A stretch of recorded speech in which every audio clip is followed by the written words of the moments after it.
Salve galera, sejam bem-vindos a mais um episódio aqui do SalosCast. Hoje eu tô com mais um convidado muito especial que se chama Fabrício Santana e a gente vai falar hoje sobre o porquê as pessoas se lesionam ou como as pessoas se lesionam. Então, Fabrício Santana, já te agradeço a presença aqui no podcast.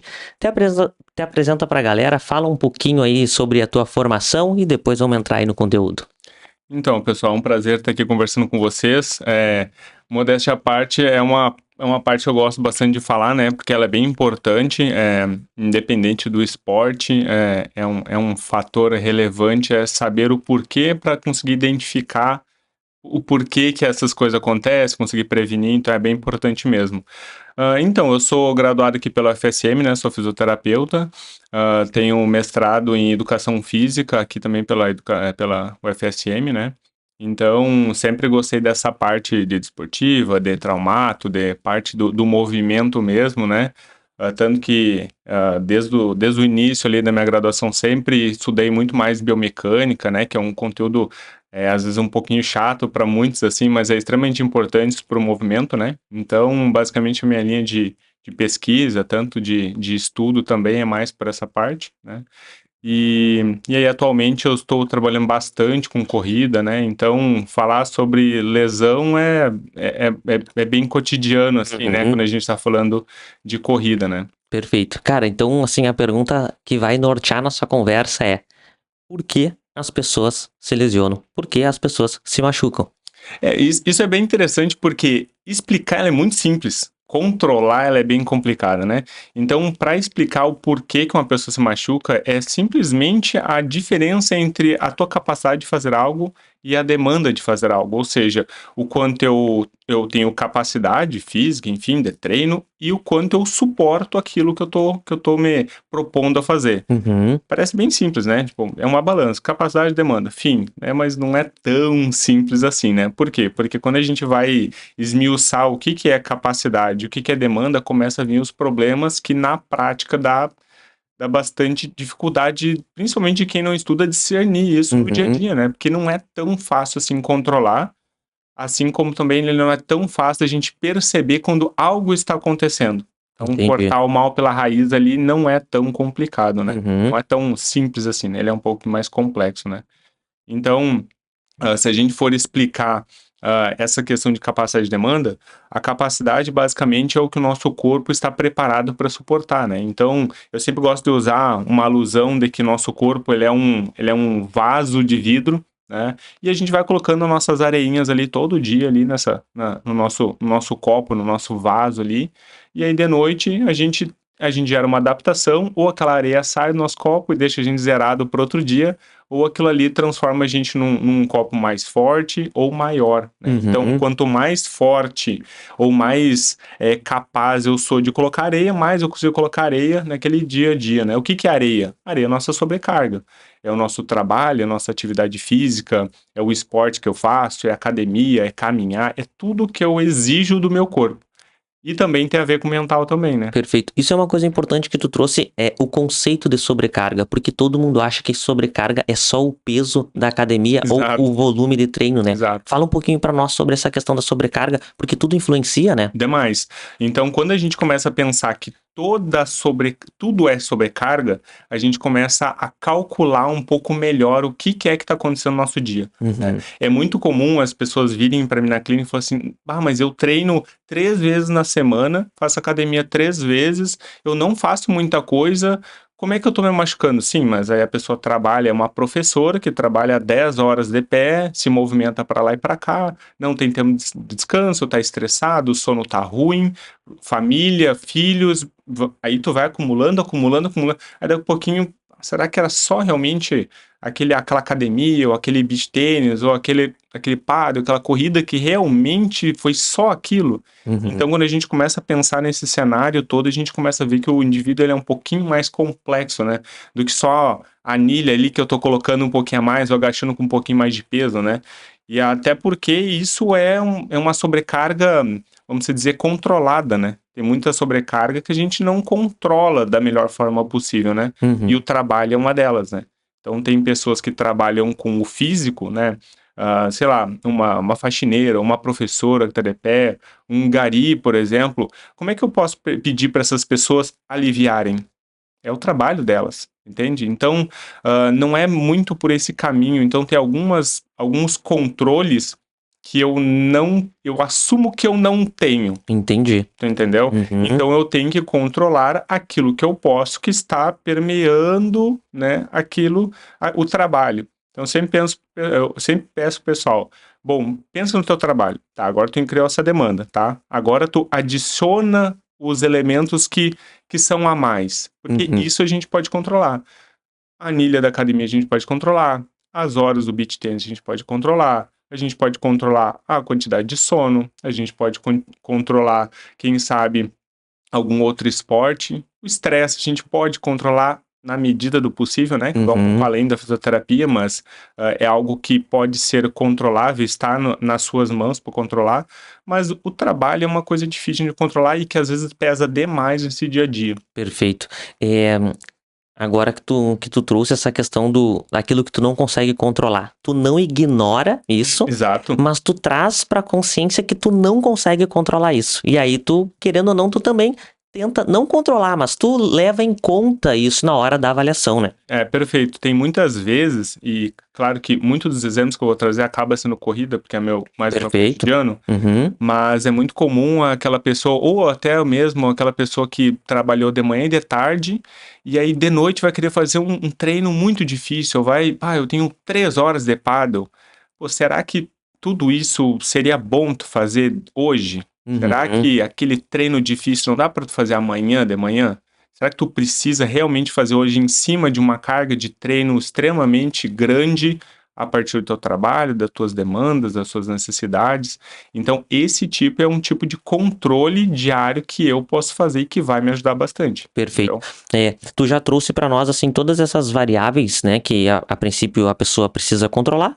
Algumas ela não tem controle, mas ela tem consciência. A Uhum, partir disso, quando os pacientes chegam pra uhum. ti, né, os atletas, qual, como que tu conversa com eles para eles começarem a tentar controlar mais isso e a partir dessa consciência que eles criam, eles conseguir manipular melhor essas variáveis? É legal porque muitas das vezes as pessoas já chegam com um conceito meio moldado sobre aquele problema que ela tem, né? Uhum. Isso é muito comum, né? Então, por exemplo, a pessoa chega já com a lesão, já com o diagnóstico e já com a culpa, né? Entendi. Então, é bem comum isso. E normalmente, quando a gente vai ver quem é o culpado, normalmente é o elo mais simples da equação. Porque a gente tem a gente tem, assim, o costume de buscar a simplicidade naquilo que a gente está fazendo. Então, os motivos mais simples, eles são os que a gente mais gosta, né? Então, por Uhum. exemplo, a culpa é do tênis. O tênis é o culpado. A culpa foi porque eu fiz um agachamento. Ou seja, sempre uma coisa. Sempre, nunca é a complexidade no meu dia a dia que eu não consigo controlar com os fatores de estresse. Nunca é isso. É sempre o mais simples, né? Uhum. Então, a primeira coisa que eu tento fazer com as pessoas que chegam é essa conscientização de que o problema ele nunca é tão simples assim, tá? E isso, de certa forma, não é nem para assustar, né? Uhum. Que na verdade o que eu menos faço é assustar, né? Mas é simplesmente dar essa consciência dela. Não, realmente tem muito mais coisa envolvida aqui que eu não estava me ligando. Uhum. Ou às vezes a maioria das pessoas não tem a menor ideia do que está acontecendo, justamente porque foi isso que fez ela chegar até onde ela chegou, Então né? tu educa, né, essas Exato. pessoas para elas terem consciência de que não é tão simples quanto parece. É, uma das características da fisioterapia, né, ela não é só um aplicador de técnicas, né, Uhum. ele é um educador de saúde, justamente porque essa terapia, que é da fisioterapia, também vai dessa educação e dessa percepção do que está sendo feito durante o dia, ou o que fez tu se machucar. Tanto que muito das lesões, que elas são, a maioria delas são crônicas, né, que tu vem errando pouquinho por pouquinho, né? Uhum. Aquela areia veio transbordando no teu copo todos os dias um pouquinho, até o ponto que aquilo transborda ou aquele vaso quebra, né? Então essas são as lesões mais crônicas. Certo. Então esse tipo de lesão, ele é um erro que tu vem cometendo, então tu acaba não percebendo, né? Então esses erros que a gente tem que fazer com que a pessoa perceba, entenda, para que ela pense, ó, não, realmente aqui, quem sabe eu poderia ter mudado, assim, não. Então essa educação, né, então Uhum. faz parte, porque muito do sucesso da terapia, da fisioterapia, ela vem muito do paciente, né. Então se a gente for pensar, bom, eu atendo em torno de 1 a 2 vezes na semana, né. A maior parte, quando as pessoas são mais conscientes, 1 vez, né, e quando elas não são tão conscientes assim, 2 vezes. Porque imagina só, é como se eu estivesse lutando abraçada com um tsunami, né. É Uhum. todo um problema diário, né, e trabalho, e problema, e treino, e vários esportes, contra o fisioterapeuta lá tratando 1 hora por dia, parará, tu entende? Sim, Esse cabo de guerra eu nunca vou ganhar. com certeza. Sozinho eu nunca vou ganhar. Então eu só vou ganhar esse cabo de guerra junto com o paciente, entendeu? É ele aliviando, fazendo que venha só umas ondinhas, e aí abraçado a gente consegue. Então, Cara, muito da fisioterapia é explicar que eu não sou o salvador da pátria. Isso é um conjunto, né? E o paciente ele tem total responsabilidade em cima da sua própria seu próprio êxito, enfim, da sua própria alta, né? cara, que bacana. Hã, assim, todo profissional de educação física, quando ele vai prescrever um treino, Uhum, ele tem ali algumas variáveis e formas de controlar, até uhum, para entender o quanto de areia ele tá colocando no vaso, né, perfeito. como o exemplo que tu Uhum, deu. Eh, quais são, daqui a pouco, os sinais ou sintomas uhum. que essas pessoas podem sentir? Porque, por mais que o personal ali, o treinador de corrida, ele prepare a planilha, ele não consegue controlar essas outras Nem variáveis, perto. nem perto, né.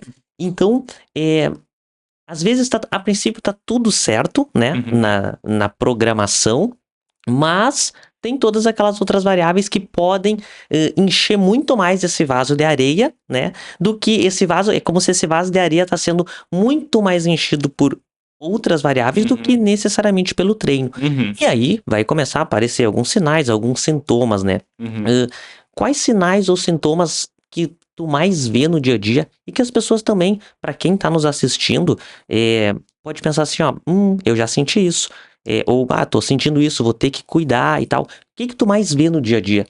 Olha, uma das coisas assim, tem diferença de lesões crônicas para lesões agudas, né. Então são Uhum. 2 tipos de lesões. A diferença do crônico e agudo é só o tempo?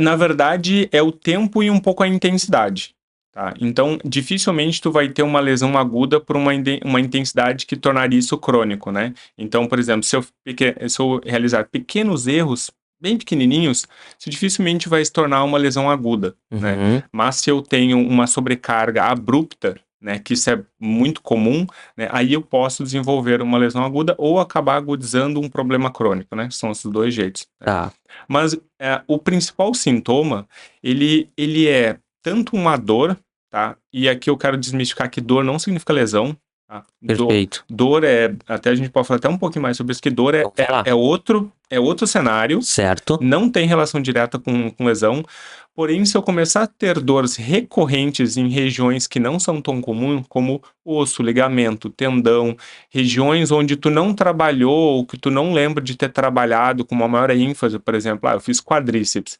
No outro dia eu posso doer um pouco a coxa, né, por causa do treino, Uhum. né, aquelas dores tardias ou alguma dor, até num ligamento perto, quem sabe eu dei uma exagerada naquele dia. Só que essa dor ela não pode ficar 1 dia, 2 dias, 3 dias, 4 dias.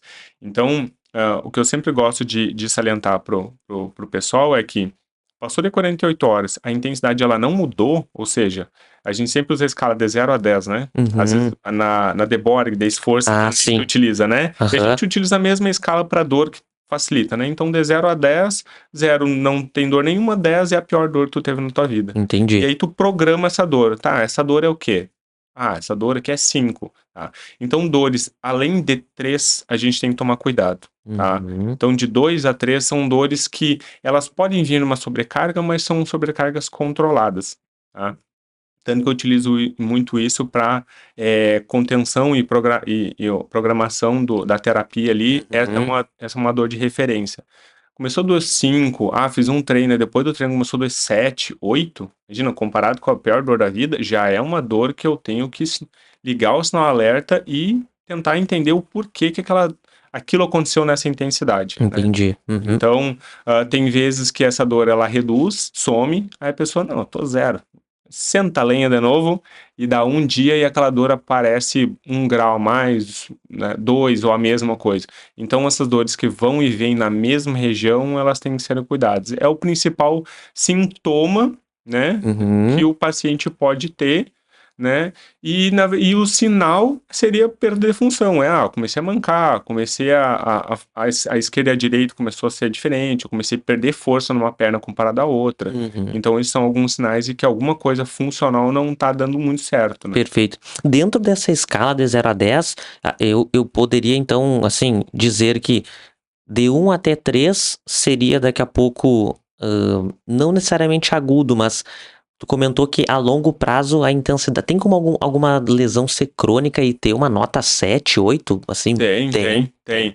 O que acontece? Quando as dores crônicas, as lesões crônicas, elas começam a ficar muito grandes, ou ela é uma lesão, vou utilizar uma lesão que é comum doer bastante, tendinopatia de calcâneo, né? Uhum. Se eu começo a ter uma tendinopatia do tendão de Aquiles, né? Sim. Facilitando, né? Aham. O que acontece? Essa dor é uma dor que a pessoa começa a ter, ela tá bem pequenininha, aí começa a doer 2, e a pessoa começa, dor é normal, o famoso, se não tá doendo, não tá funcionando, né? E Uhum. continua com aquela dor, e aí vem 2, aí vem 3, aí vem 4. Quando começa chegando no 5, começa a atrapalhar a função, a pessoa começa a mancar. E eu conheço já casos de pessoas que chegaram e foram ignorando. 7, 8, é até o ponto de que não consegue mais pisar o pé no chão. Cara, Isso é uma lesão crônica, mas num grau muito alto. sim, isso é interessante porque, por exemplo, vamos supor a pessoa saiu pra correr ou já vem correndo há um bom tempo, ela começa a ter o desconforto no calcâneo ali, nível 1. Aí ela continua, Ela vai ignorar. vai ignorar, Vai. né? Aí vai virar um 2, um 3. Mas assim, aonde que seria daqui a pouco essa métrica pra ela, tipo, ter mais atenção? Porque as pessoas às vezes têm um desconforto, elas não sabem se elas param ou se elas continuam. Normalmente elas continuam, Sim, né? normalmente. Pessoas que têm mais medo ou já passaram por alguma experiência ruim, daqui a pouco deu uma dorzinha, já para. Mas assim, como tem alguma forma de a gente saber quando parar ou quando continuar, porque vai passar? Infelizmente não existe um limiar tão certo assim, né? Mas assim, se a pessoa estiver fazendo um fortalecimento associado ao seu esporte, e aí tu tá com essa dor no esporte, e ela tá com grau 1, 2, e ela se estende ali, tá doendo 2, 3, uma semana com esse 1, 2, mas tu está fazendo um fortalecimento, tu está investindo num bom fortalecimento, essa dor ela tende a reduzir. Porque tu está capacitando o teu corpo para isso, E né? continua treinando, não precisa parar. Não precisa. E aí, sim, se mesmo com fortalecimento ela começar a aumentar o desconforto, e aí ela não parar, assim, ó, uma semana, tá doendo todos os dias, já deveria, pelo menos mandar um WhatsApp pro físico, Entendi. só para ver. Tá. Entendeu? Às vezes, e eu faço muito isso, os corredores só me mandam um WhatsApp, tá, o que tá acontecendo isso. E aí eu simplesmente no WhatsApp mesmo respondo, toca a ficha, não dá nada. Ou Entendi. tipo, cara, vamos dar uma segurada? Vamos fazer alguns testes? Vamos no dia a dia mesmo? Troca o dia do treino. Será que esse treino tu não fez um dia que não devia? Então, às vezes, não precisa nem ir pro consultório. Não precisa nem ir na clínica. Só manejos do dia a dia, muitas vezes já funciona. Mas tu tá com uma dor recorrente, uma semana, já é bom pelo menos procurar um fisioterapeuta de confiança só para ver se o local, diz o quanto tá doendo, diz onde que dói, quando que dói, e aí já vai vendo se é normal ou não. Perfeito. A pessoa chega lá no consultório e aí ela vai, né, trazer uma queixa, aí vamos fazer aqui um cenário hipotético. Daqui a pouco ela tá com uma dor no calcanhar, ela entra para avaliação, e aí tem alguns testes específicos, tem vários, ou tipo, esse teste já me descarta as... Se tu colocar essa pessoa pra fazer um drop e ela sentir dor no calcânio enfisgada, já é sinal de alerta. O drop, uma pra queda, galera entender, é um salto que tu faz de cima de um banquinho. tu desce de um banco, no Isso. caso. Se tu fizer isso com uma perna só, pensa só que é todo o teu corpo jogado para um lado, né? A maior parte dos esportes que a gente faz, eles são unipodais, né? Sim. Dificilmente a gente tem um esporte que é bipodal em essência, né? Então, se tu estimula exatamente esse teste unipodal, então tu basicamente está testando quase todos os esportes, né? Entendi. Então, se tu faz isso e a pessoa sente ou reproduz exatamente a mesma dor que está acontecendo, daí tu já liga um sinal de alerta que pode estar acontecendo alguma coisa ali, né? Perfeito. Mas não só o teste, mas também entender como é que é a sobrecarga do dia a dia, quanto tempo essa pessoa está tendo essa dor, né? Uhum. Se ela está fazendo fortalecimento, se não, né? Que tipo de fortalecimento é também conta, né? A modalidade do fortalecimento, né? Ah, entendi. Conta, né? Uhum. Então, às vezes, em vez do fortalecimento sobrecarregar, às vezes ele ajudar, às vezes ele dá uma sobrecargada um pouquinho a mais, né? É como se tu erra um pouco na dose ali, tá demais. Às vezes, né, a culpa não é nem do treinador, às vezes é da emoção do paciente mesmo. Ele quer melhorar, ele quer acelerar o processo, Uhum. né? E isso é um fator, existe alguns fatores, principalmente na corrida, que são pouquíssimos fatores que eu consigo prever que tu vai se machucar. Pouquíssimos. O Uhum. corpo ele é extremamente complexo, então não é tão simples assim, né? Mas ser novato num esporte ou ir rápido demais é um problema, né? O Uhum. que acontece? A pessoa está no início, vou começar ali no CrossFit, né? E vejo todo mundo fazendo, e aí como o cara começa a se emocionar e quer começar a acelerar demais esse processo. Esse acelerar, ele é um problema. A físio fica de cabelo em pé com esse problema. Porque Entendi. às vezes o problema não é a modalidade, né? O que falam muito, o CrossFit lesiona. Não é o CrossFit que lesiona. É Uhum. a emoção do paciente, ou enfim, do atleta, querer acelerar esse processo e querer já, em um mês, levantar o peso que o fulaninho que está do lado ali quer levantar. Sim. Então, esse é o, Uhum. pro- esse é o problema. E isso é extrapolado em qualquer esporte. Quanto mais rápido querer evoluir, mais tu assume um risco de ser rápido demais, né? Perfeito. Uhum. Tu vai pulando etapas, no caso. Total.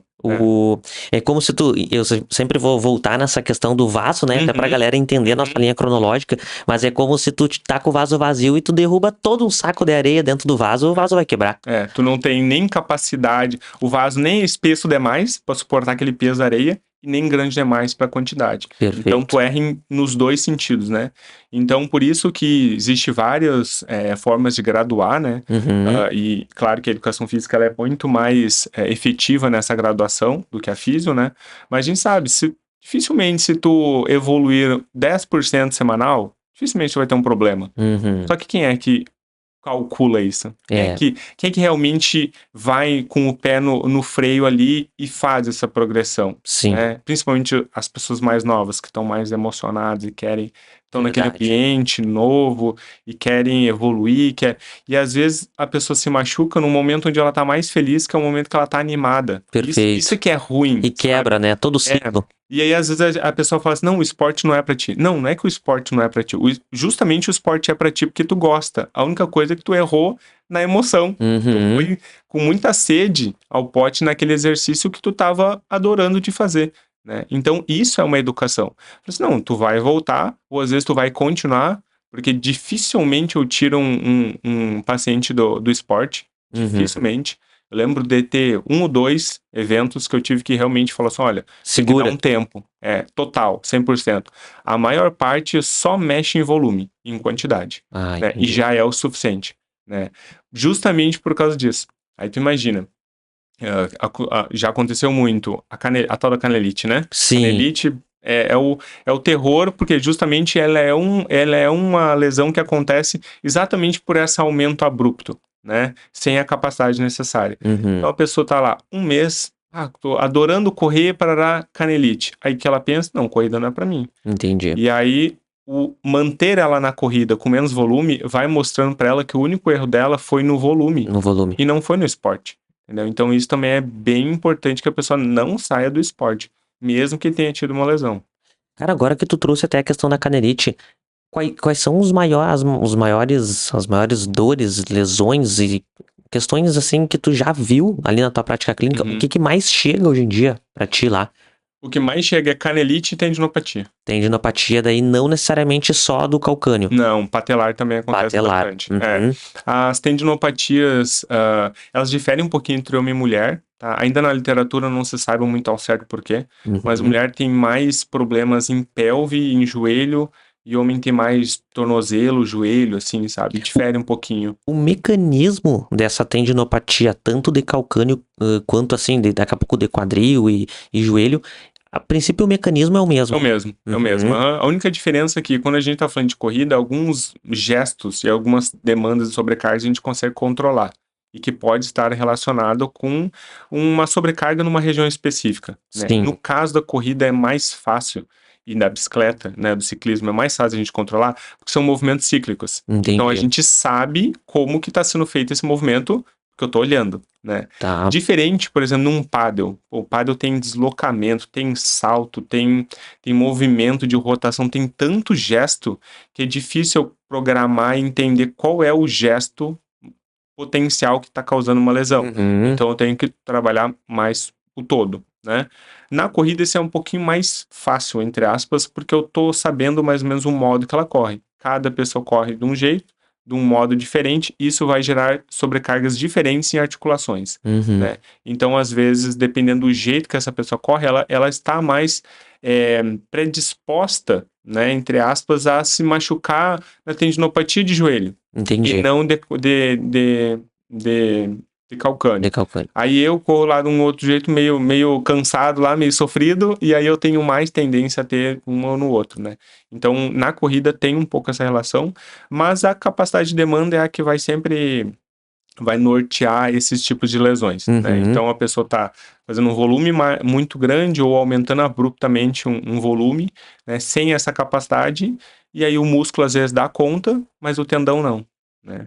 Do quadril pra cima, cara, já chegou assim algum problema pra ti ter que resolver daqui a pouco de ombro, na coluna? Tem, mas não da corrida, Não, na né? corrida, Não, tá.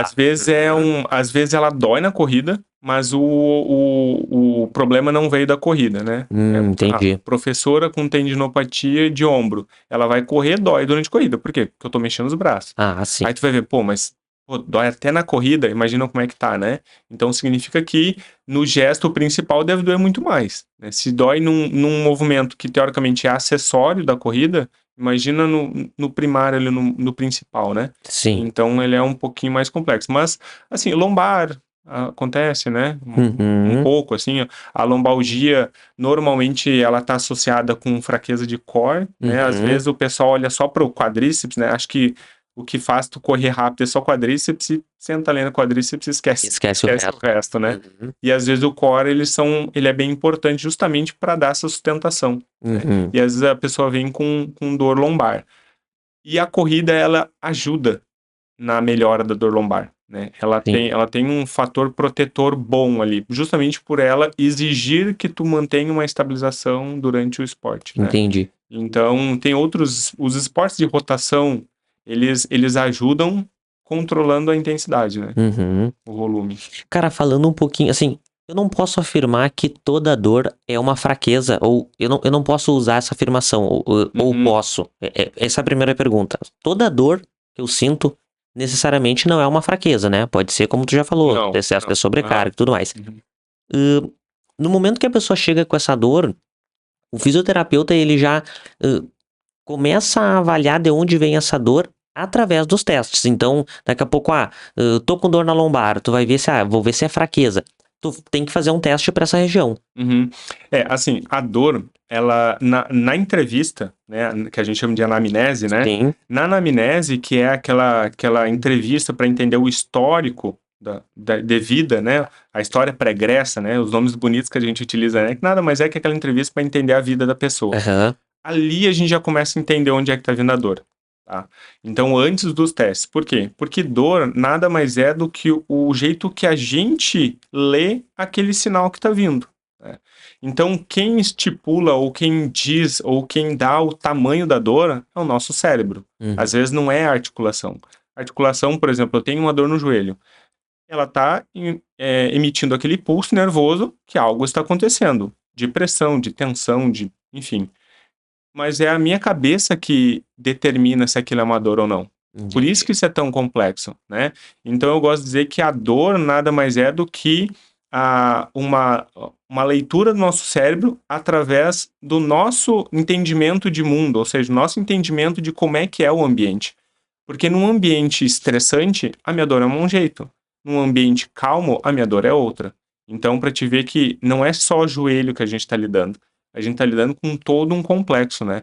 E dor, ela é extremamente complexa porque às vezes a pessoa está com o mesmo problema e num dia ela está com dor e outro dia ela não está com tanta dor, né? Então, entender da onde vem a dor, muitas vezes é questão comportamental, né? Só o fato de tu estar com um pouquinho de dor e falar, pá, hoje eu tenho que treinar, a chance dessa dor aumentar no treino é maior. Só de tu já tá com aquele receio de vai doer, né? Que a gente chama de hipervigilância, né?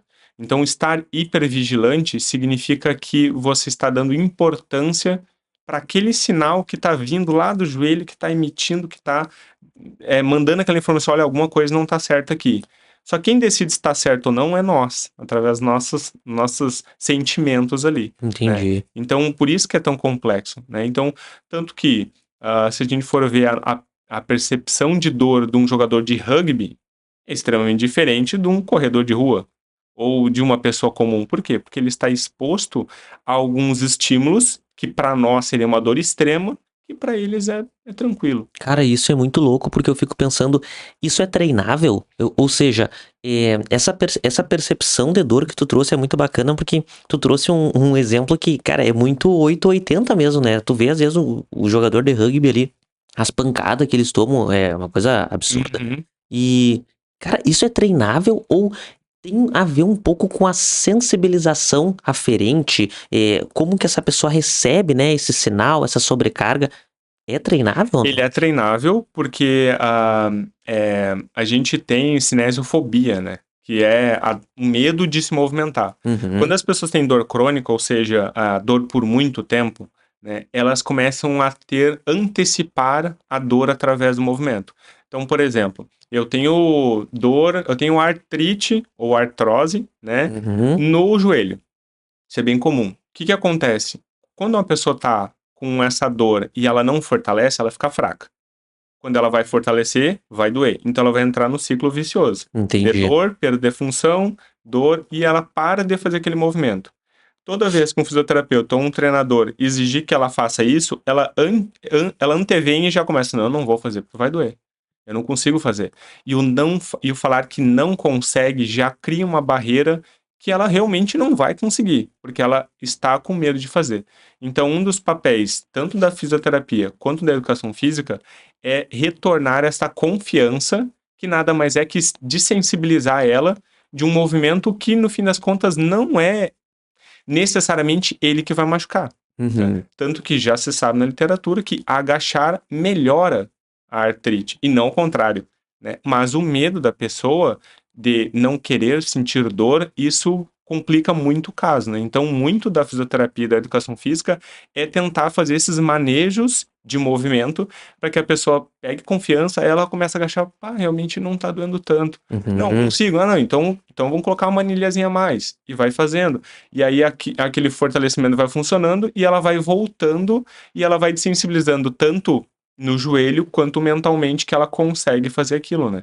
É isso que eu tava pensando, porque a pessoa tem dor, ela não quer se movimentar. E aí, como tu falou, né? Retroalimenta, aí mobilidade aumenta a dor. É, Ao mesmo tempo, pra ela melhorar a dor, ela precisa fazer aquele movimento que ela tem medo, que ela não quer né? fazer. E aí, acho que vai muito dessa empatia também do treinador, ou do fisioterapeuta, Uhum. enfim, de ter que, daqui a pouco, expor ela a movimentos semelhantes, sem ela achar que tá agachando. Porque, Uhum. por exemplo, tem muita gente que agachamento é só com a barra nas costas, e aí tu pede pra pessoa sentar e levantar de uma cadeira, Aham. né, que ela faz em Tranquilo. casa, Uhum. né.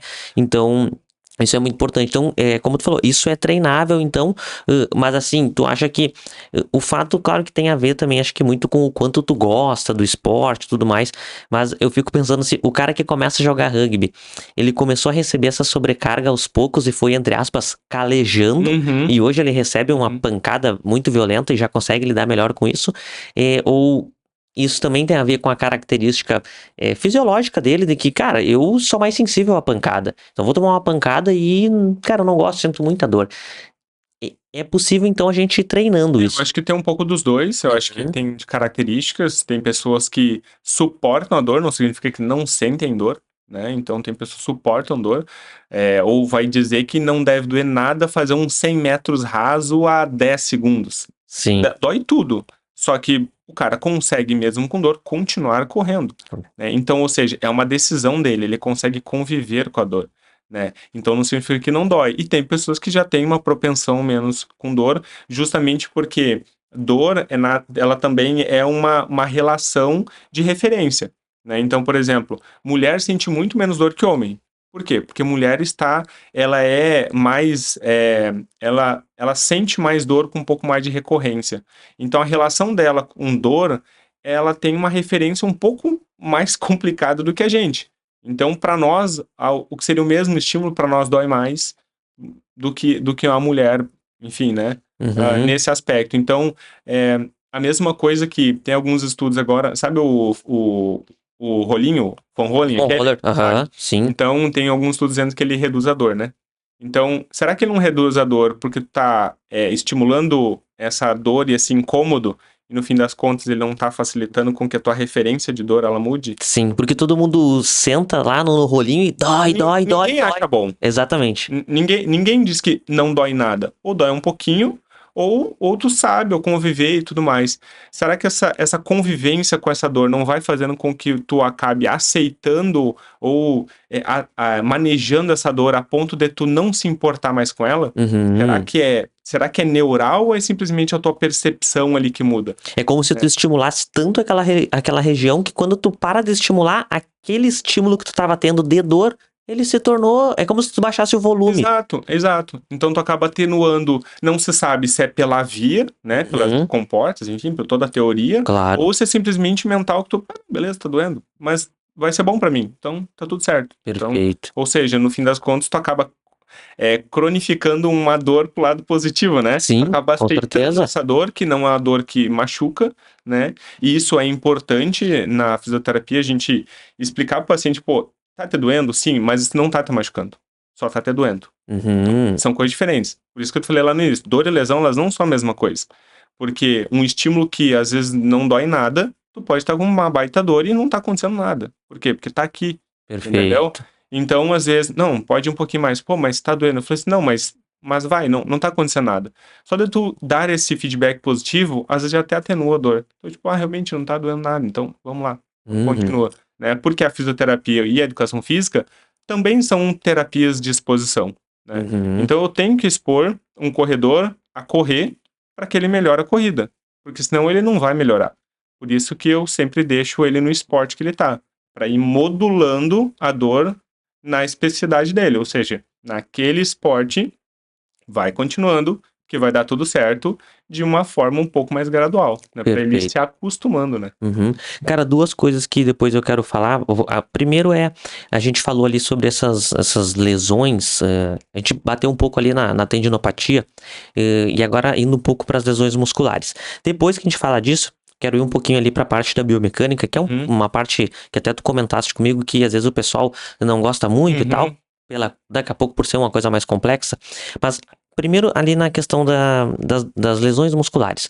Cara, fascite plantar, ela, além dessa questão da sobrecarga, quando a pessoa chega com essa fascite, até tu explica pro pessoal o que é a fascite e daqui a pouco como manejar também esse desconforto, né, que tem na sola do pé.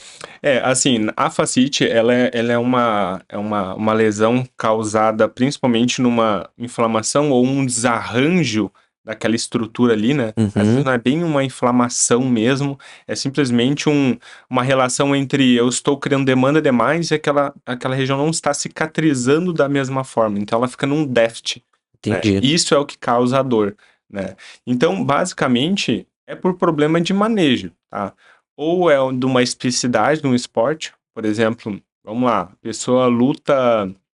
a pessoa faz uma luta que fica saltando, sei lá, um karatê, um muay thai, um taekwondo, que ela fica saltando toda hora. No treino, eu não posso simplesmente falar pra ela, para de saltar aí. Não, faz parte do treino dela. Claro. Né? Então, realmente é um pouco complexo. Ou, por exemplo, correr. Não, para de utilizar a planta do pé para correr. Não tem como, né? Então, às vezes, explicar para ela o porquê que ela tá machucando aquilo, qual é o gesto que tá causando isso, e como que a gente vai fazer para curar isso. Então, tu tem que dar demanda. Então, uma das melhores formas de dar demanda para tornozelo e pé é colocando carga, que é Carga. justamente o oposto do que o paciente imagina. Exatamente. Ele acha que ele vai ficar com o pezinho para cima lá, fazendo um movimento, né, de plant dorse ali, colocando o gelo e pé para cima e descansa e vai melhorar. Não vai melhorar. Por quê? Porque eu preciso criar uma adaptação. Eu preciso que aquela região ela fique mais forte, não mais fraca. Se eu deixar ela paradinho, ela vai destreinando, né? Então, claro que se tiver muito agudo, a ponto de eu não conseguir botar o pé no chão, aí é outro caso. Aí realmente está muito agudo, é um pouco mais complexo. Mas nos casos que normalmente eu atendo, é aquela dor pontual embaixo do calcâneo ali, que tu aperta no terço médio ali, é clássico. Tu apertou, a pessoa tira o pé, né? Entendi. Então é bem clássico. Então, é manejar aqui e também dar sustentação com isometria, com carga, com às vezes até só academia com manejo do físio já é o suficiente. Cara, e nesse período inicial da dor, da lesão, a pessoa vai ter que colocar sobrecarga mesmo com dor. Ela vai Terapia à disposição. terapia à disposição. E aí tu vai mensurando pelaquela escala.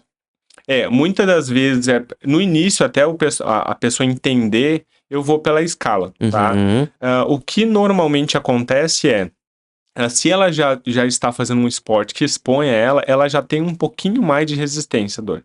Entendi. Diferente, por exemplo, uma pessoa que, isso já aconteceu, uma pessoa, eu vou pra praia. Eu vou na praia, eu vou fazer uma caminhada.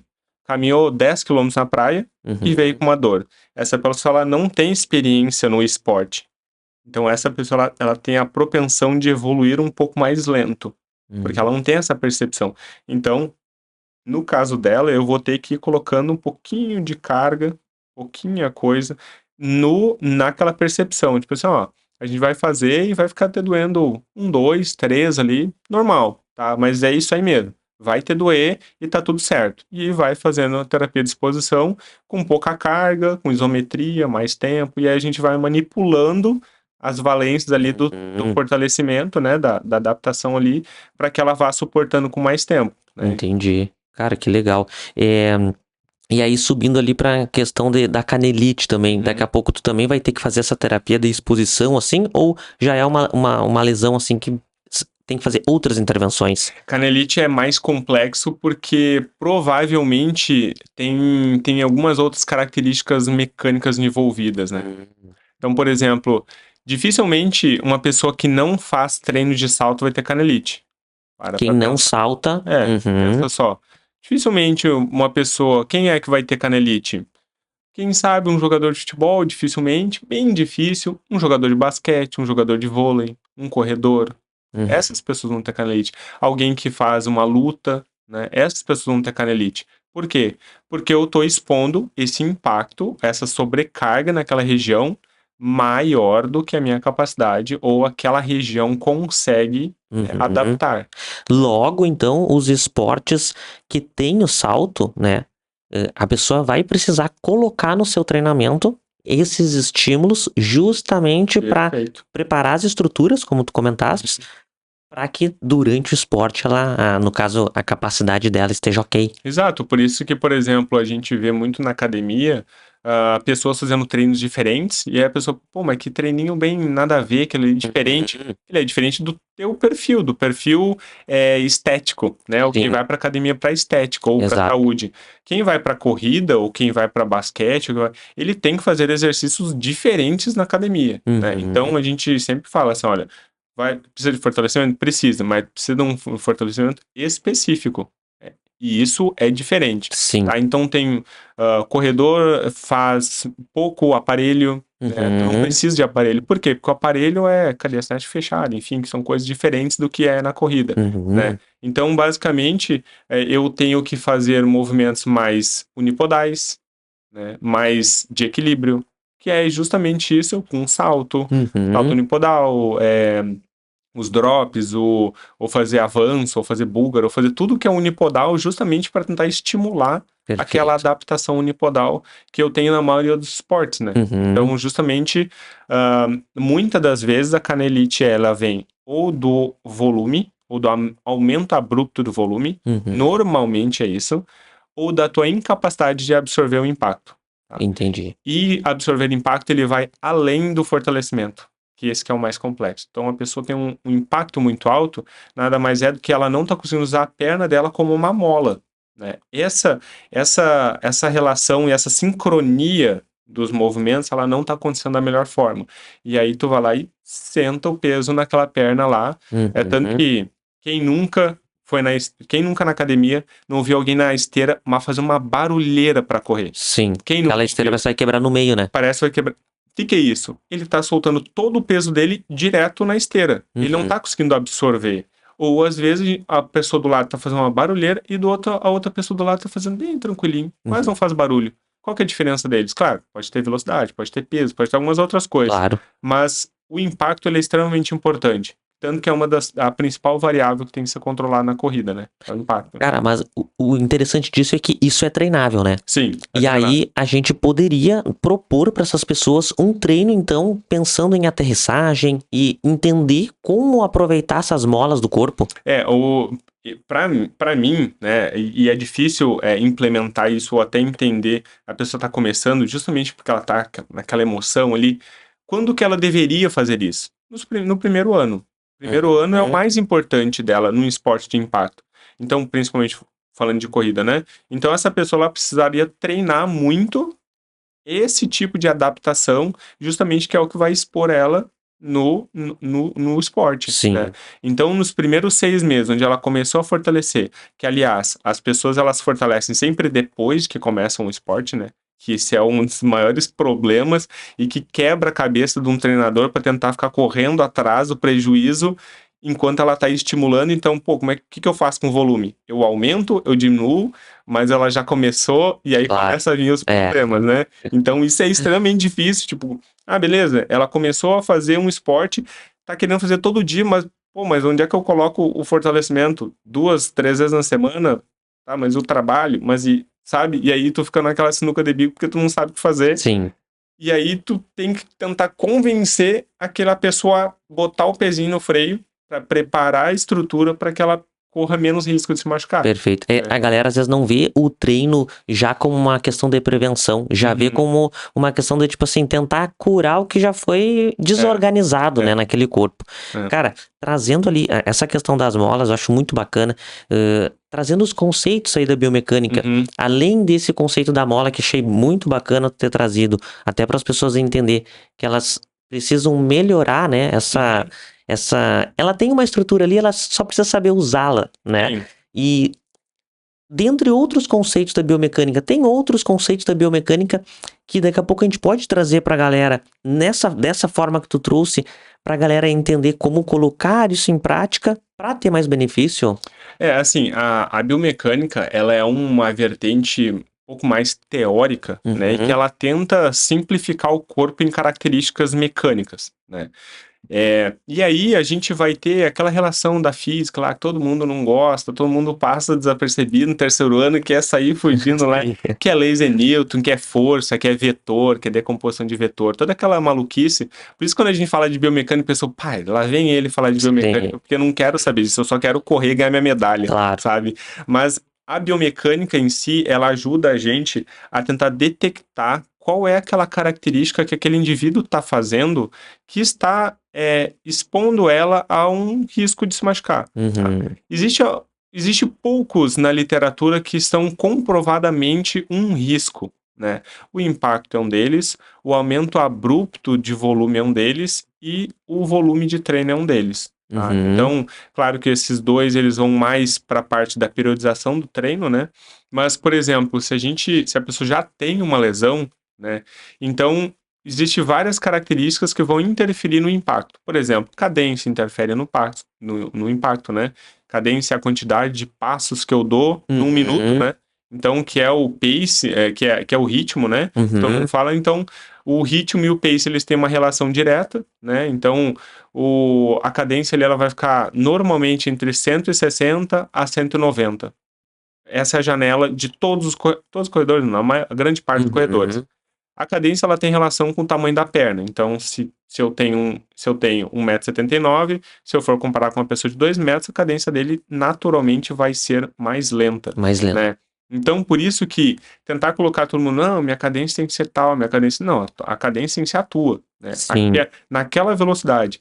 Porque se eu correr a 10 km por hora e correr 20 km por hora, minha cadência já muda. E as pessoas, por muito tempo, tentaram buscar essa cadência ideal, né? Então, mesmo que o Jack Daniels seja uma pessoa muito inteligente, ele fez esse estudo que acabou fazendo com que as pessoas deturpassem um pouquinho aquele estudo que ele fez, né? Muito por desconhecimento metodológico na época, né? Então, ele pegou um estudo observacional e tentou utilizar um estudo observacional para criar uma teoria para todo mundo. Ah, entendi. Isso é um erro metodológico gigantesco, né? Porque uma característica observacional, ele pegou um monte de atleta de elite. Primeiro que eu não sou elite, tu não é elite. Então Sim. já não serve pra gente, né? A gente é só os meros mortais. Exato. Ele pegou o pessoal de elite e falou assim, pô, vamos ver quanto é que é a cadência desse povo todo aí de elite? E chegou ao tal do 180. Entendi. Né? E aí a pessoa, pô, se aquele elite tá fazendo 180, se eu fizer 180, então eu tô top. Vou virar elite. Eu vou virar elite. E não é assim que funciona. O que começou a acontecer? As pessoas começaram a acelerar a cadência, tá?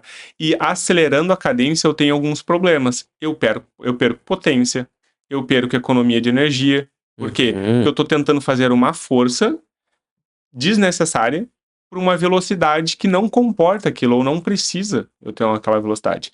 Então eu começo a acelerar demais os passos e começo a deixar os passos incompletos. Né? Isso é o problema de eu aumentar a cadência. Né? Então, fazer aquele movimento longo, com a perna esticando lá para trás, bonitinha para frente, eu acabo encurtando isso, acabo perdendo a eficiência que eu tinha tentando fazer algo que me traria para elite, ou seja, é totalmente contraditório, né? Sim. Mas por muito tempo se imaginou que isso pudesse acontecer, e agora já está bem difundido, assim, infelizmente a pesquisa ela não evolui na velocidade que a gente gostaria, e o entendimento daqueles conteúdos que realmente são concretos na metodologia, na literatura, no meio científico, Sim. eles demoram para ser difundido pro pessoal, para as pessoas, para os corredores que não são da área. Então agora que a gente vê assim, o pessoal desencanando disso, sabe? Tipo, ou tipo assim, o tipo de pisada, não interfere. Sim. O tipo de pisada não interfere praticamente para nada. Né? E agora que estão vendo, pô, realmente... não, deixa, sabe? Antigamente se falava assim, pô, eu tenho que comprar um tênis para pisada pronada, eu tenho que ter um tênis para pisada pronada. Agora só tem que comprar um tênis, porque nem as empresas mais estão fazendo esse tipo de tênis, porque já sabe que não tem diferença. Né? Então, são coisas que vêm se difundindo, né? Mas assim, eu coloco uma caixinha lá no Stories, pode saber, vai vir alguém perguntando, pô, mas eu tenho uma pisada pronada, qual que é o problema? E eu, nenhum, enquanto não estiver te doendo, nenhum. Né? Então, e o pior é que quando tu dá esse tipo de pergunta, às vezes a pessoa pode achar que tu tá de má vontade pra responder, é que ela não quer essa resposta. Ela quer, não, coloque uma palmilha. Não, faça um tênis. Sim. Não, sei lá, pise de antepé, mude sua pisada. Ela quer uma resposta mais midiática. Ela quer uma resposta mais, sei lá, mais cheia de, sabe, de coisinhas ali para que fique mais... legal mexer naquilo. Ela não quer, simplesmente falou assim, não, controla a tua carga, faz o fortalecimento e bola pra frente. Pô, até porque é uma estratégia de terceirizar a culpa, né? De muitas coisas, né? Dentro ali, cara, da tua experiência prática, o que daqui a pouco tu vê que, cara, hoje em dia, cara, não funciona esse tipo de intervenção, ele não me traz tanto resultado, e qual é o tipo de intervenção ali que tu faz que, cara, esse aqui é, cara, padrão ouro, quase todo mundo melhora dessa forma. Não necessariamente dizer que uma coisa não presta, outra não, mas assim, o que tu vê na tua prática mesmo, porque tu coloca em prática muito do que tu estuda e tu vê, cara, isso aqui não tá funcionando, isso aqui tá. O que tu tem visto hoje em dia em relação a essas intervenções?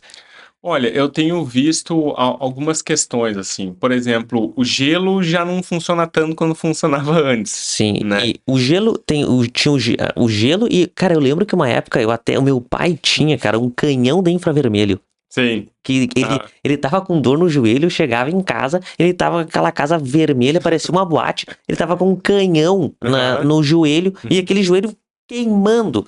E aí depois ele... É uma técnica que se utiliza muito pouco, né? Por quê? Porque a gente sabe que esquentar ou esfriar aquela região, ela é muito importante na primeira fase só do processo inflamatório, né? Que é nas primeiras 12, 24 horas. Sim. Depois disso, Que às vezes tu nem tem contato com o paciente nessas horas, né? Então, às vezes, assim, ó, o paciente falou assim, me machuquei sábado, que dia é hoje? Segunda, posso botar gelo? Eu, Não. Não. pode, vai fazer efeito? Não, Não. entendeu? Tipo, Uhum. mas tu gosta e tu sente mais confortável e seguro, e será que isso vai mexer na tua percepção de dor ou funcionalidade? Coloca, mas Entendi. eu sei que isso, fisiologicamente, já não vai fazer tanta diferença, Uhum. entendeu? Ou a mesma coisa que antigamente se acreditava que quando tu tinha uma lesão de tendinopatia, tu não podia botar carga. Agora a gente sabe que é o oposto, tem que botar muita carga, né? Então tem que muita carga, né? Comparado com Claro, antigamente, com né? certeza. Mas agora a gente sabe que carga é realmente o que funciona, tá? Então, pô, antigamente a gente não se colocava, agora já se coloca, Uhum. né? Ahn, Para corrida, a palmilha ainda é questionável, Uhum. pra A palmilha é aquele que o pessoal, ortopédica, aquela. eles fazem uma avaliação da pisada, vê a É, distribuição do é. peso ali e faz uma Uhum. palmilha. Ela é questionável por quê? Porque ela funciona para algumas circunstâncias específicas, Uhum. mas ela, para a maior parte, para tentar corrigir gesto, ela não funciona na corrida. Para corrida, né? Entendi. Então, por exemplo, ela tem indicações para fascite, ela tem indicações porque ela mexe na distribuição, né, daquela região ali, ou algumas questões relacionadas ao tornozelo, ok? Uhum. Mas antigamente a pessoa tinha um problema e usava a palmilha para tentar ajustar, né? E Sim. agora já sabe que o corpo ele não é tão ajustável, ele não é tão puxa daqui, torce ali, gira aqui, vai mexer lá em cima. O corpo ele é um pouquinho mais adaptável, né? Aham. Então às vezes eu mexo no meu pé, mas o meu joelho fica exatamente do mesmo jeito.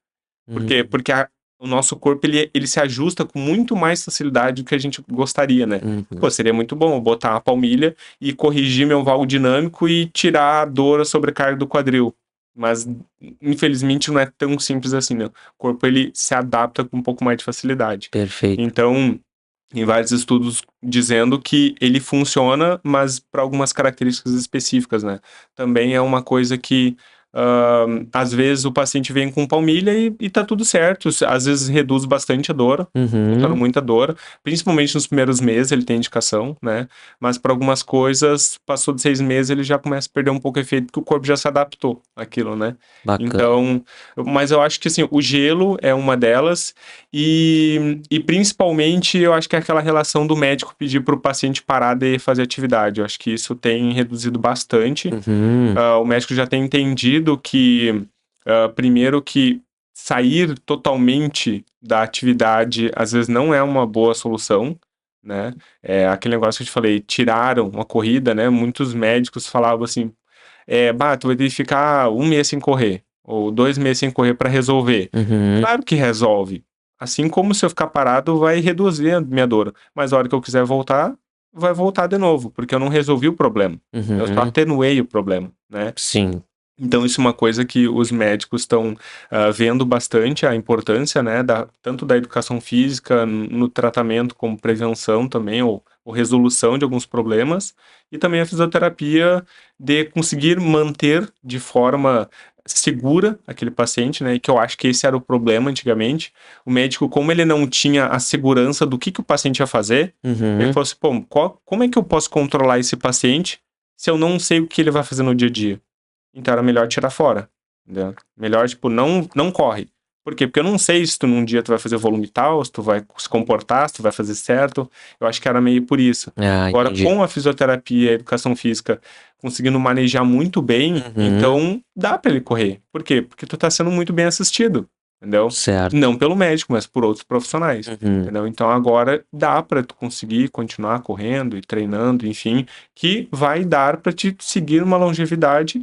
Tanto que existem lesões que são complexas, como canelite, como tendinopatia, de tendão patelar, que é chatinho de lidar, que a pessoa continua correndo. Claro que ela vai mexer no volume, né? A gente tem que mexer no volume, tem que mexer em algumas, por exemplo, tendão patelar, porque tu não vai descer uma Bela Trento né? Desculpa que não é de Santa Maria, mas Sim, que é uma decidona que a gente tem aqui, né?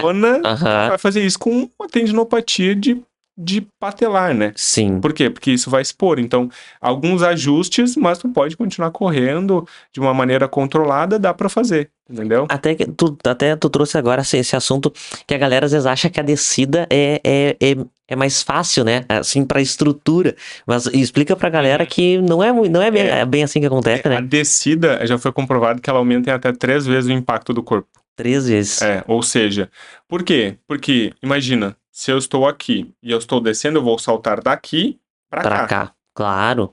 Então, teoricamente, eu estou saltando mais.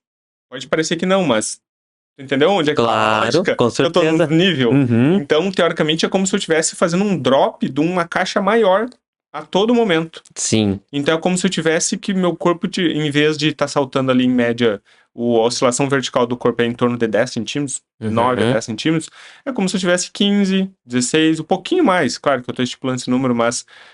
Por quê? Porque tu tá descendo. Então, tu tá fazendo um drop um pouquinho mais maior que deveria. Sem contar a velocidade, né? Porque tu naturalmente vai querer aumentar essa velocidade. Sim. E se tu não quiser, tu vai ter que frear, que aumenta mais ainda a demanda.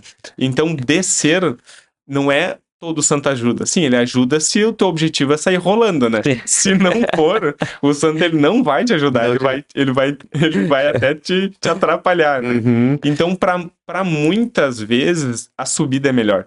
Uhum. Por quê? Porque eu tenho um controle de velocidade e a única coisa que eu tenho que cuidar é só, se, por exemplo, eu tenho uma tendinopatia de Aquiles. Pô, a panturrilha é a principal motor da corrida. Aí eu tenho que fazer mais força para subir, quem sabe não seja melhor. Uhum. Entendeu? Mas se eu tenho uma tendinopatia de patelar, onde a minha força tá toda atrás, que é glúteo e panturrilha, parece ser melhor. Uhum. Entendeu? Então, tu tem que ajustar a subida e descida dependendo da demanda, né? Perfeito. Porque senão pode expor a pessoa a ter um pouco mais de dor. Claro que se doer, ela vai desacelerar, né? Uhum. Uma pessoa consciente faria isso, mas não tem por que expor ela a um local ali que poderia machucar mais, né? Mas a descida é pior. Tu já tem já viu assim alguma lesão já apareceu pra ti na panturrilha mesmo, seja no sóleo ou gastrocnêmio, porque o pessoal fala muito da canelite. Lesão? Lesão muscular? Isso, muscular. Sim, bastante. Assim, não é usual, não é comum a gente ter lesões musculares de estiramento.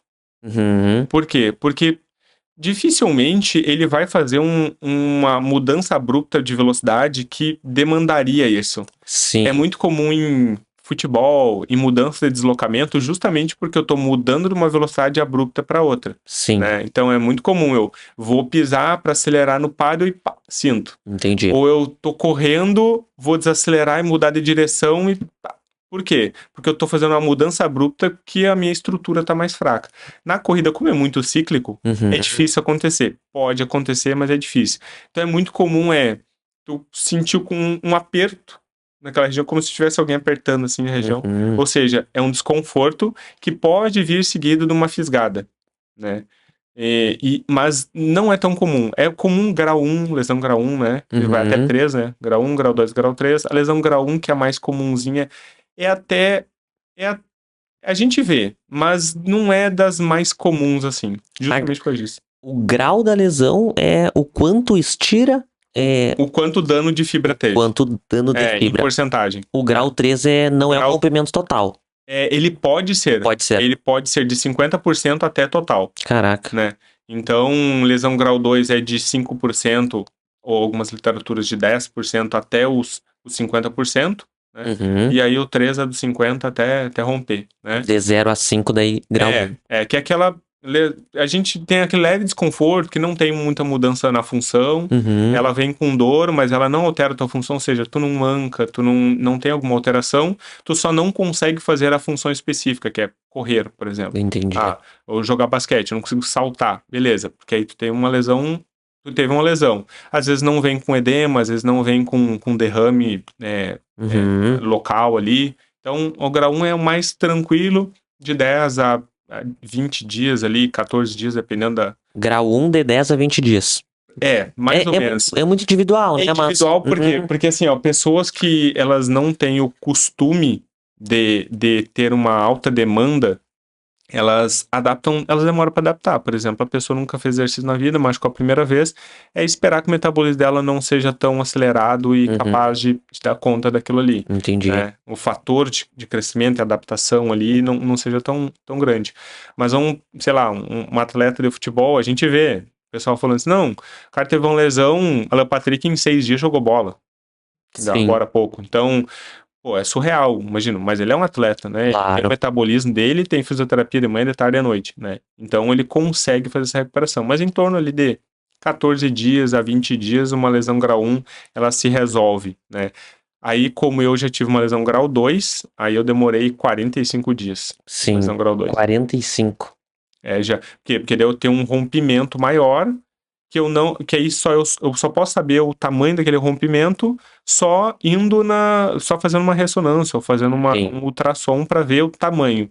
Aí quanto maior for, mais imagina, tempo. é um buraco, né? Sim, No músculo, né? Tanto que eu tenho a cicatriz, o fundinho ali no músculo até hoje, porque fica ele ali. rompe e ele fica ali, né? Ele Uhum, não vai colar, ele não vai aproximar, porque o tamanho foi um pouco maior. Ele cria um tecido fibroso ali, que vai uhum. unir as partes, mas ele Cara, fica ali. esse tecido fibroso, ele pode até tirar um pouquinho da propriedade elástica ali do músculo. Ele perde, claro, dependendo do tamanho, né? Mas Aham. naturalmente aquele tecido ele não foi feito para isso, né? Ah, Então tá. ele vai transmitir a energia ali, mas Uhum. não vai ser a mesma coisa como a unidade motora do músculo, né? Então, por isso que quanto mais lesões tu tem, mais deficiente fica aquele músculo. Mas é como se fosse uma coxa de retalho, entendeu? Sim, sim. Tu costura, rasgou, daqui um pouquinho tu já vê que ela tá toda costurada e aí ele perde cada vez mais essa capacidade de transmitir força, porque eu tô com muito tecido fibroso ali, né? E Então, quanto mais lesões tu tem, mais tu vai tendo essa reconstrução e a probabilidade de tu ter essa recidiva, que é quando tu lesiona de uhum. novo, aumenta essa probabilidade. Uma das maiores características de lesão, incidência de lesão, é se tu teve lesão no último ano, a tua chance de ter lesão ela aumenta. Hum, Justamente por dois motivos, porque a musculatura ela fica mais propensa por já ter sim. machucado e porque a gente não sabe se o fator que te machucou tu resolveu ele. Então, Uhum. tipo, foi volume? Beleza, tá, e tu tá controlando o volume agora depois de machucar? Normalmente não, entendeu? Então, Sim, eu não tenho como saber se o fator que te machucou uma vez não vai ser o mesmo fator que vai te machucar uma, duas, três vezes. claro. Então, essa propensão ela aumenta. Tu tinha até comentado, dado o exemplo ali do jogador de futebol, né? Que Uhum, daqui a pouco fez uma lesão de grau 1, em 6 dias ele tava jogando, só que, uhum, claro, como tu falou, o organismo dele tá mais preparado e ele daqui a pouco faz 3 sessões de fisioterapia. bem provável. Diferente do treinamento, que não necessariamente nós treinar 3 vezes no dia vai melhorar, né? A gente vai ficar mais forte, mais rápido. Uhum, No caso, vai aumentar o emagrecimento, ou sim. tu vai melhorar a tua capacidade aeróbica treinando de manhã, de tarde e de noite. Na fisioterapia, isso dá pra fazer, tipo, 3 sessões num dia. Dá, mas elas vão ter objetivos diferentes. Ah, entendi. Porque é um estímulo, né? Uhum, Eu vou ter que dar um estímulo. Por exemplo, não adianta eu usar um laser de manhã, de tarde e de noite e achar que o metabolismo vai acelerar 3 vezes. ah, Entendeu? tá, entendi. Entendeu? Então, tipo, teoricamente eu dei o estímulo e eu preciso dar tempo para aquele corpo, para aquela região se adaptar, Uhum, né? Claro que os atletas, enfim, eles têm tecnologia de ponta que consegue mexer na lesão, mexer nas propriedades ali do tecido, mexer em metabolismo, mexer em capacidade nutricional ali, eles conseguem ter várias abordagens, né? uhum, Mas realmente, na físio, se tu ficar estimulando, às vezes, dependendo do tipo de terapia, não precisa nem ser todos os dias. Assim, ó, tu uhum. dá um estímulo um dia, espera 24 horas, 48 horas para dar um outro estímulo, que dependendo, né? Muita gente acha que fisioterapia não tem exercício, né? Fisioterapia Verdade. às vezes é mais, às vezes é mais intenso do que Do que o treino eu dele. tenho vários pacientes que falam, pô, mas eu saio daqui, parece que eu saí da academia. Sim, Falei, então que bom, então deu certo. sim. Justamente por isso. Então, se eu der um estímulo desse tamanho, eu não vou dar um outro estímulo no outro dia, né? Uhum, Por exemplo, na academia eu mexo em grupos musculares, né? Às vezes eu até pego um sinergista ali, ok, né? uhum. Mas na fisioterapia ele tem um problema local, então eu vou ter que mexer no mesmo local no outro dia, então Sim. não precisa, né? Eu dou um estímulo, até porque às vezes o fortalecimento já é um aliado da fisioterapia, né? Hum. Então, muitas das vezes eu trabalho com, às vezes, de pacientes de me ver de 15 em 15 dias, 20 em 20 dias. Por quê? Porque o problema dele se resolve com a academia. Então, às vezes eu falo assim, ô treinador, treinador, eu preciso que ela faça esse tipo de exercício. Para Uhum. esse tipo de coisa. Usa o exercício que tu tem, que tu Tu sabe. faz essa comunicação com o treinador, Claro. Então, perfeito. por exemplo, eu preciso que ela melhore a resistência dela de panturrilha. Pô, como Uhum. tu vai fazer isso? Pô, tu é o treinador, pô. Entendi. O paciente é a evolução dela tu sabe. Mas eu preciso que ela melhore a resistência, porque o problema dela é de resistência. Ou seja, ela tá evoluindo uma tendinopatia. Ela precisa fazer isometria. Põe isometria nela aí. Uhum. Entendeu? Tipo, Não, isso vai até é resolver. bom pro paciente, porque às vezes tu vai daqui a pouco no físio, daí ele vai dizer assim, agora daqui 20 sessões tu vai melhorar. Como que ele consegue prever o futuro, né? Que daqui Não 20 tem. sessões ele vai melhorar? Pô. Essa questão de 20 e 10 é puramente relacionado a plano de saúde, né? Então, Isso é cultura que é veio do plano de cultura de saúde. percepção, Uhum, Então, porque não tem. Muitos dos meus pacientes se resolvem com 4, 6 uhum, sessões. Então, tipo, e como essas sessões elas não são, às vezes elas são semanais, às vezes elas são de 2 vezes na semana. É muito comum eu começar com 2 para dar tempo de o paciente entender, tá melhorando, ou às vezes a dor é um fator que influencia muito, então eu condenso mais fisioterapias para que essa dor ela reduza, para que ele entendi. consiga melhorar e evoluir no dia a dia, né? Então, Sim, por exemplo, a pessoa recém chegou com uma canelite tá aguda.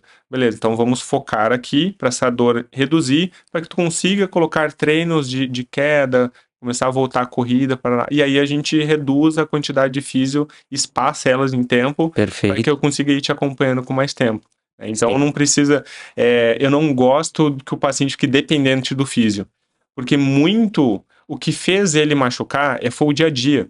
Então não vai ser o físio que vai resolver, eu vou guiar ele, Sim. né? Então o que vai resolver é o dia a dia. Então é ele ativamente pensando no dia a dia e fazendo por onde, né?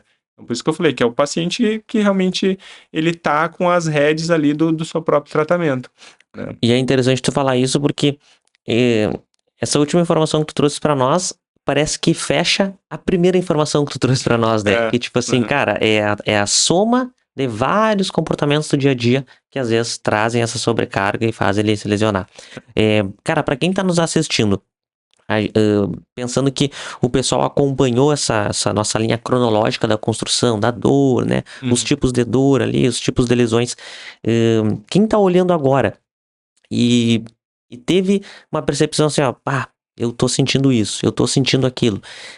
Quais assim as implicações práticas que daqui a pouco tu traz pra essa Uhum. galera, não como dicas, mas o que o pessoal deveria cuidar pra daqui a pouco até procurar um profissional, entrar em contato daqui a Uhum. pouco contigo, pra daqui a pouco fazer uma avaliação, pra ver se isso que ele tá sentindo realmente precisa de uma intervenção ou é algo natural, vai adaptar, vai melhorar. O que a gente poderia trazer assim pro pessoal prático para que quem tá nos escutando pense assim, ó, tô sentindo isso, eu vou ter que ir lá consultar com o Fabrício. A primeira coisa que tem que ser feito tu tem que repetir aquilo que tá te machucando em dias diferentes. Tá? Por que isso?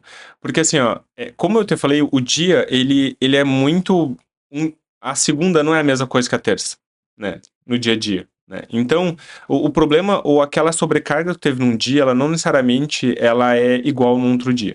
Então, por exemplo, eu fiz uma academia, fiz lá, hoje é meu dia de fazer treino de glúteo na academia, e eu fui lá e me doeu a lombar.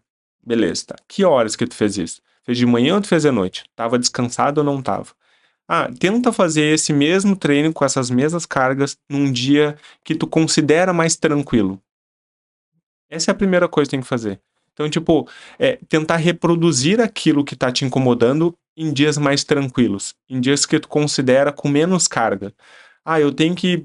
Tô terminando o meu TCC, tô estressada, parará. Tá, então realmente, será que isso não tem a ver?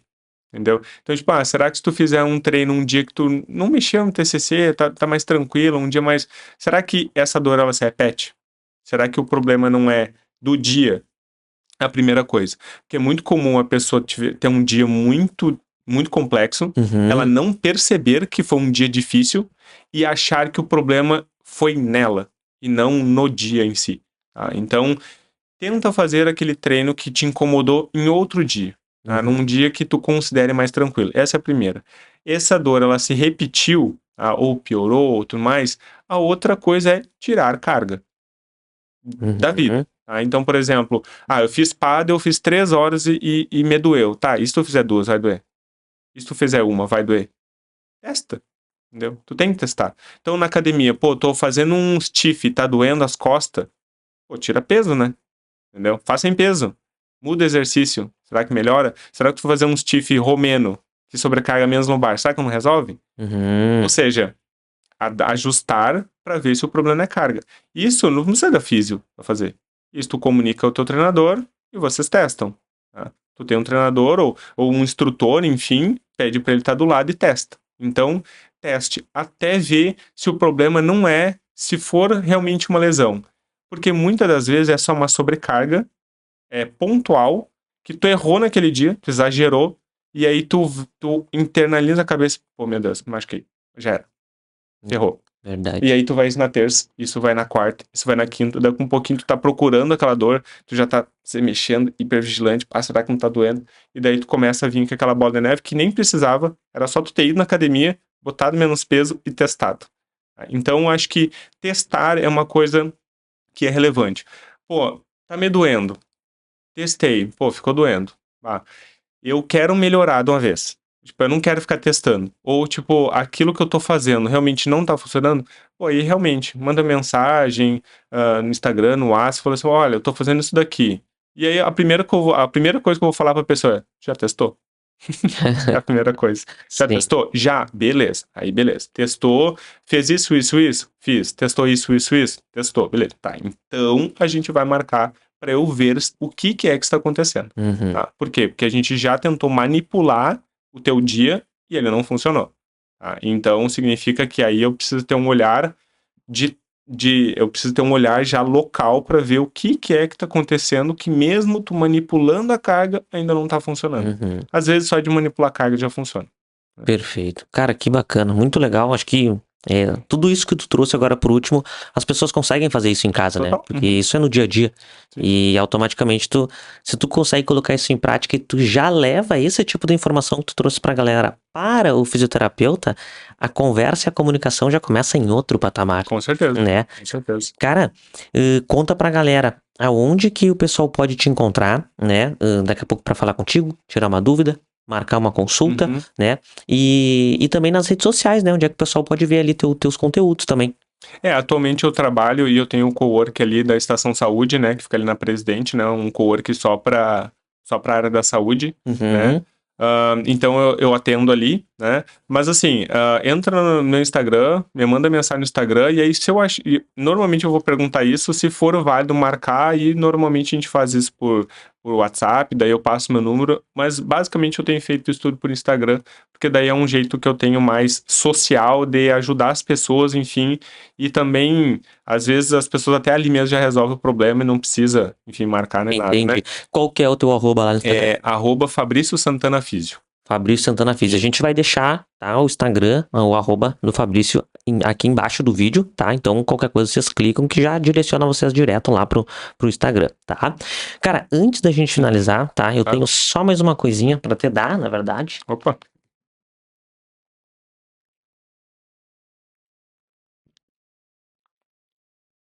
Esse aqui é um presente, tá? Da nossa patrocinadora, tá? Padoca Arte, Cozinha Criativa, que é da Mônica, que inclusive foi a moça que fez o nosso primeiro episódio, inaugurou aqui o podcast, legal. tá?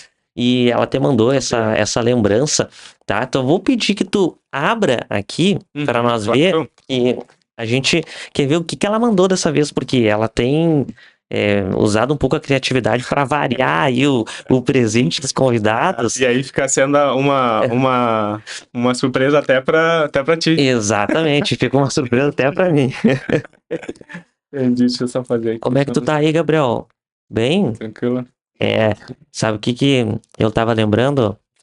Daquela vez que a gente foi correr e saiu aquela bola no teu tornozelo, lembra? E tu só pensava assim, ó, meu Deus, a corrida não é pra mim. Né? É a primeira coisa que tu vai pensar. Vamos lá.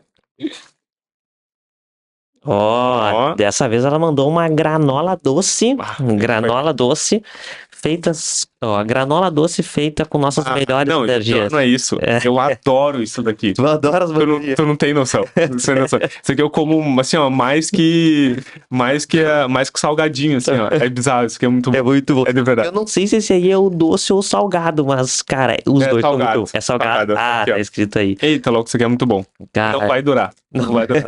Já tô adiantando, não vai. cara, coisa boa. E essa granola aqui, então, feita com semente de chia, pepita de girassol, castanha de caju, xerém, eu nem Meu sabia. Deus. Coco em flocos, tem umas coisas aqui que eu nem sei falar. Eu vou deixar pra ti. Não, Tu prova. vai ser. Eu realmente também não conheço, mas é uma ótima oportunidade, né? De conhecer, essa eu não vou. Exatamente. Cara, eu, assim, não tenho palavras pra te agradecer o teu tempo, o teu conhecimento, tá? Tudo isso tem informação bacana que tu trouxe, até pra desmistificar algumas coisas, né, na cabeça das pessoas, pra tirar esse pavor de que, meu Deus, tô com dor, isso paralisa todo mundo. Então, cara, muito obrigado pela tua presença, tá? Espero que a gente possa também fazer mais episódios, daqui a pouco com um assunto mais específico. Uhum. Se você gostou já desse conteúdo, tu tem mais dúvidas e quer saber algo específico, já deixa aqui nos comentários, que o Fabrício também vai ler os comentários e ele traz pra nós esse assunto específico, né, Fabrício? Claro, Pra gente claro. fazer uma aulinha aí pro pessoal. Uhum. Se tu gostou também do conteúdo ou se tem dúvida, comenta aqui que o Fabrício vai ter acesso também, né? Aí aos comentários e o Fabrício mesmo já responde diretamente para vocês, tá? Antes de finalizar também eu quero agradecer a Yellow, que é a nossa produtora aqui, né? No nome do Gabriel.